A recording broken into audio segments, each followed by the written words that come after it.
One of the ideas that I think has really kind of changed my, not exactly changed my life, but certainly changed my experiencing of life, a kind of gateway concept, I suppose, is an appreciation of metaphor, which doesn't sound terribly interesting, but it's actually been very profound, its effect on me, I think. Not just metaphor, but figurative language and figurative thought. I started studying metaphor quite seriously about 10 years ago, maybe 12 years ago. Academically, that was kind of my field of study, really, figurative speech and figurative thought. And I learned how to do metaphor analysis pretty well. It's not a terribly difficult thing to do, but it's a bit laborious. And the purpose of metaphor analysis is to look at speech, or look at any kind of expression. It doesn't have to be speech, it can be song, or it can be gesture, it can be graphical image, it can be design, it can be any kind of, as I say, expression, but speech is the most common. And you analyse it in terms of the metaphors which allow it to be understood. It borrows from a set of disciplines generally called embodied cognition, or cognitive linguistics. It's a whole set of practices that come out of those ideas. And as I say, I spent a few years studying that and doing various analyses. And what I found happening was that as well as kind of getting the hang of how to do a metaphor analysis, and as well as gaining an appreciation for it and knowledge about it, I started to just kind of experience it, I guess, kind of feel it in a fully embodied way.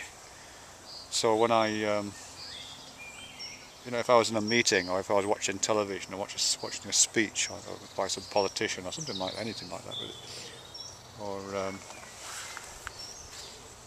those kind of things. Anyway, what would start to happen is that, as well as obviously the surface level communication, I would start to get this sense of an undercurrent of the play of metaphors that were going on underneath the language, or underneath the gestures sometimes. George Bush was great to watch, actually, because he had this whole subcurrent of gestural metaphor going on, and as well as the figurative speech that was lying just underneath the surface of his overt content. And I do it all the time now. I can't kind of stop, really. It's added this really interesting kind of dimension to my experience.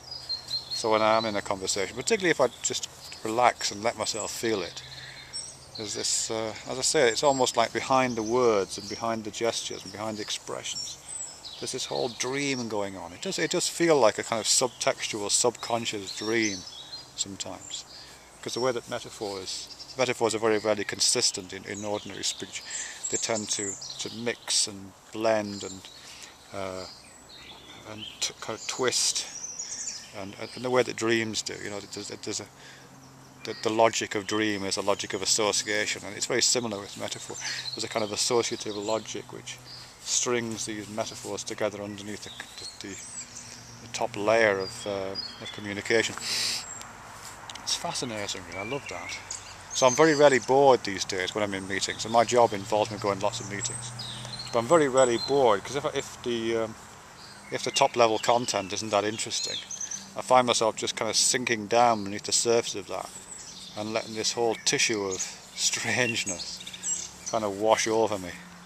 It's great. It's really nice, and I love I get a real pleasure from that, and there's a real visceral sense going on for me. It's not academic any longer. It stopped being academic years ago. It's very I don't know how you put it, really, apart from somatic or visceral, something like that. It's very interesting when you come across a piece of writing or a piece of expression of some kind that's fairly obviously crafted to deliver those kind of effects. Obama's inauguration speech was like that. It's got all kinds of reasons why it's an interesting speech, but one of the reasons that I like it is that it has this very strong and very tightly controlled weave of figurative allusions and figurative metaphors going on underneath the surface content, which I don't think you would necessarily get. I think if you asked people at the end of Obama's speech what he talked about, they probably remember bits, like the fact he mentioned people having no, representing people who had no faith, or he might mention him talking about workers, and they might mention this and that. But beneath the surface detail, there's this, as I say, there's this great raft of illusory speech, kind of mythological speech, dream speech, symbolic speech, metaphorical speech, figurative speech. Fascinating stuff. And that's one of the things I spend my time doing. I suppose I should put this under the under a playlist I've got. What is your practice? I did a whole series of what is your practice videos a while back. I never thought about this one, but yeah, it is a kind of practice that I do, almost like a contemplative or a meditative practice or a creative practice. Just kind of listening out for the dream that kind of haunts our language and our communication.